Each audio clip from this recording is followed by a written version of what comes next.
Welcome back to Anxiety Makes Me Poop. What's going on? Let's talk about alone time. Asking for alone time without guilt. Like, I just need a minute. Just give me a second. Give me a moment. And then you just walk away and you breathe and you take a moment. And when I say moment, it doesn't have to be timed. It's what you need for your alone time without any guilt. We're going to talk about this. So, I think you probably know what I'm talking about. If you're listening, maybe you are that person. You're just on all day. Maybe you have a job that you have to speak to people all day long. There's constantly noise in your ears and you're constantly having to speak, right? Or maybe family. Maybe it's family. Family needs you. Young parents or whatever it is. Or maybe it's social stuff. Maybe you committed to things and you're just like, oh boy, I have been so busy. Or maybe you work 6 or 7 day work days to pay the bills. That's a lot. It's a lot. It doesn't matter what your situation is. There are more examples far beyond what I just said that every once in a while your brain will say, whew, I am done. We need to shut it down. All of that. Okay. Doesn't matter. It doesn't matter what you do. It doesn't matter how people judge you. If they say, you're not that busy. Yeah, you are. If your brain is saying, I'm done, shut it down. We need a moment. We need a minute where every single, even a person that you absolutely love, I'm picturing the most wonderful people in my life, and they go to say something and I go, oh God, please shut up. Just please shut up. That is an example of your brain going, woo, I need a moment. I need a moment. Okay. And asking for alone time can feel awkward. Like basically, how do you say, hey, I love you, but I literally cannot stand to hear another word right now. Not by them, just in general. And you don't want to sound like a jerk. You don't want to be called the B word. That's not what we're talking about today. We're talking about making yourself feel better and not feeling guilty about it. You do a lot. If your brain is saying, oh, I cannot listen to one more thing, you're busy and your brain needs a break. I just did it last Friday. I was working 6-day work days for a few weeks, and it was the middle of I think the 3rd or 4th week, and I thought to myself, holy moly, I cannot handle one email. I cannot handle a phone call. I don't care who's texting me. I mean, I was just exhausted. My brain was exhausted. I was fine to keep going, but my brain was telling me, it was giving me signs like you need a moment. So what I did was I did my favorite thing that I always do is I took Friday off, sort of. I was still available by phone to anyone that needed me. I don't mind. Don't follow in my ways though. If you need a moment, you need a moment. But for me, I'm okay. As long as I'm doing something physical, like I love to run, hike, walk, whatever. So I took Friday and I looped my favorite lake, which is 22 miles. I did not have my AirPods in. I did not have music. I didn't have a podcast. I didn't do anything but be in my own thoughts and straighten everything out that has been going on the past few weeks. It was beautiful. Yes, I answered a couple emails when they came through. I did not do not disturb. I answered the phone when a couple people called, but the majority of the time I was looping the lake and just in my own thoughts and getting my heart healthy and just getting everything healthy again. I always tell people when I go and do this 22-mile loop, I find my soul again. Every single time. And that I feel like maybe that's an extreme, like hiking 22 miles on a Friday. Some people are like, yeah, okay, I can't totally do that. That's fine. Walk to the stop sign and back. Or shut everything down and just meditate for 5 minutes if that's what you need. I sometimes need a little bit more. I just do. So I would think that that's probably kind of an extreme, or maybe you're someone that does do ultra running or you just go out for the whole day, you hike a mountain, whatever, do it. Or if you're someone that can't physically do something, but you just need a moment, shut it all down and just say, man, my brain absolutely needs a break. And there's nothing wrong with asking who you're with or who you're married to or who you're dating or your children or anything. Grandma, grandpa, can you come over and watch the kids I just need 20 minutes. and you go lay on your bed or go lay on your couch with earplugs in and you just silence everything. It is so healthy. Don't feel bad about it and figure it out. If your brain is hurting, figure it out. Don't keep saying, well, I have nobody. Yes, you do. There is one person. And you know what? You don't have to go anywhere. That person can entertain the kids or that person can step away for a second, but you can still be in the same house. And you can take a few minutes for yourself and just shut your brain down for a second. Because guess what? It's so much better for you. And it's so much better for the people around you. It really is. Because then you can give them 100% because then you've given yourself 100% in time to rest. Alone time isn't selfish. It's maintenance. Think about it like this, okay? Yesterday, my phone battery was at like 2%. Well, so what did I do? I plugged it in. I didn't apologize to the charger. I didn't apologize to the phone. I didn't explain to the apps that they needed a break or that I needed to put my phone down.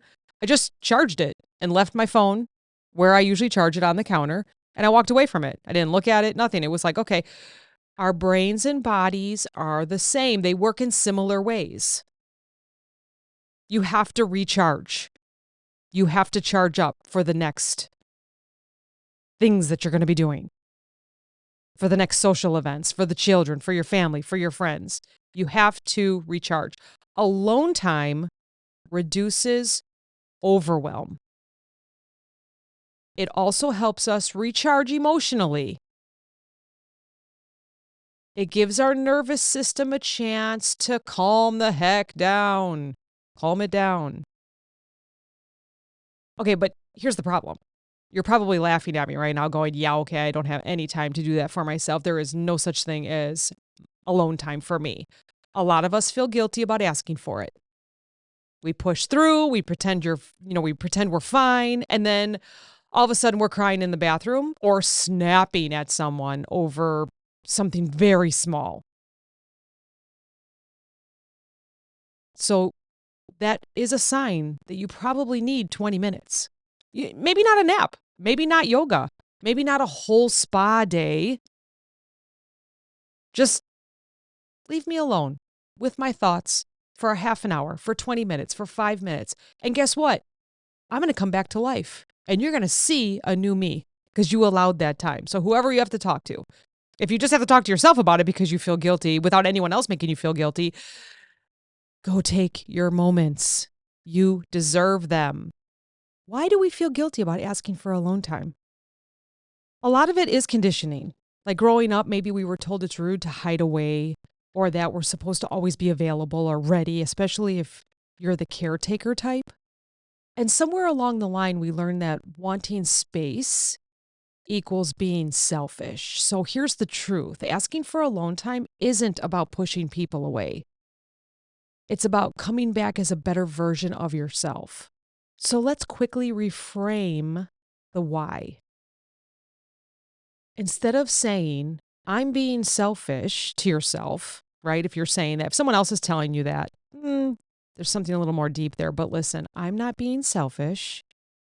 I'm protecting me so that I can come back as a better version for my family, my friends, my work, my social events, whatever you need. And we're not talking all day again. We're not talking all day. 5 minutes, 10, whatever you need. Whatever you need. Let's recognize when you need it. Maybe you don't even know you need it. I know I don't.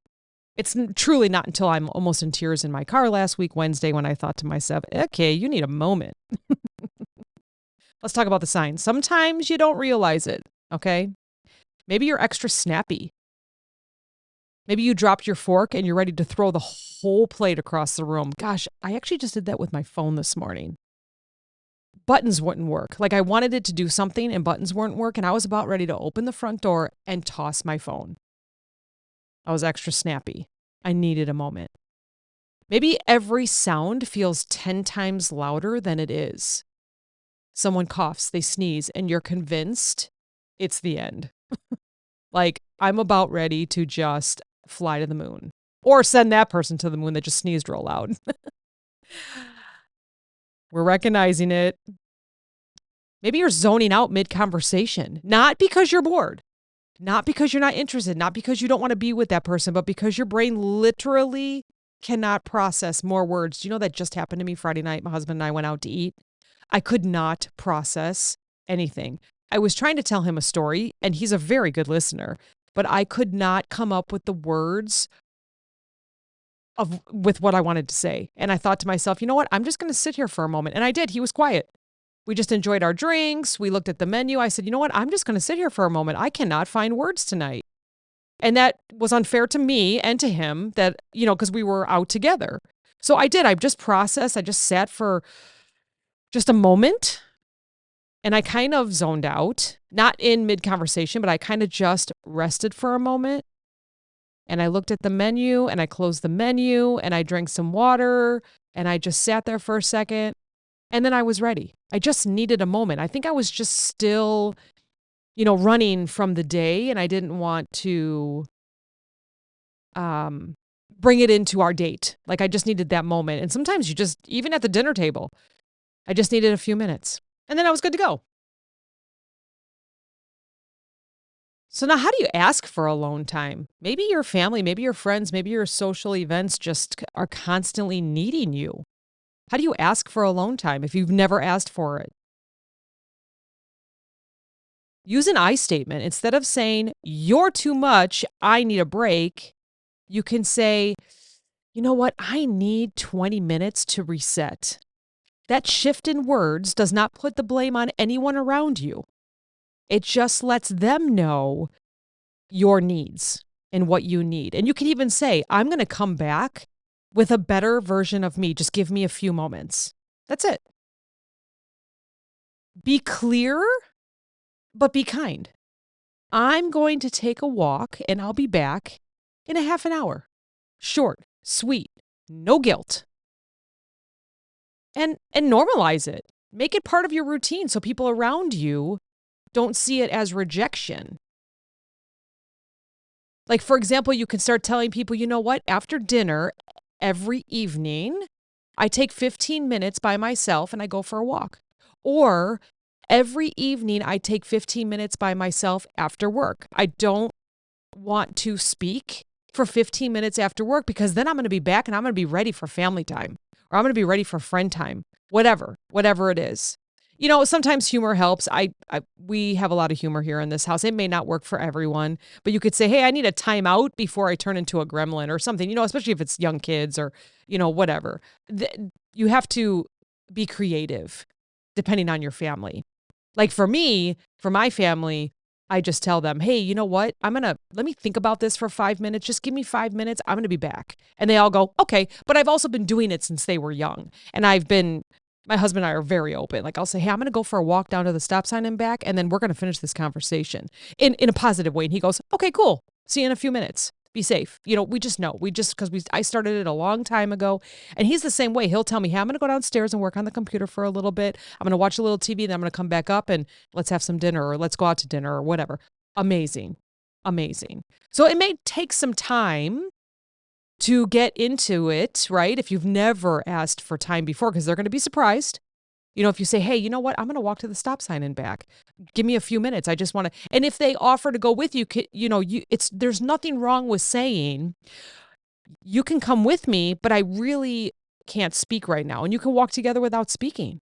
Or you can say, you know what? I think I'm going to go. And when I get back, if you'd like to go with me, then we'll go together and we can continue discussing this. So then everybody's getting a walk.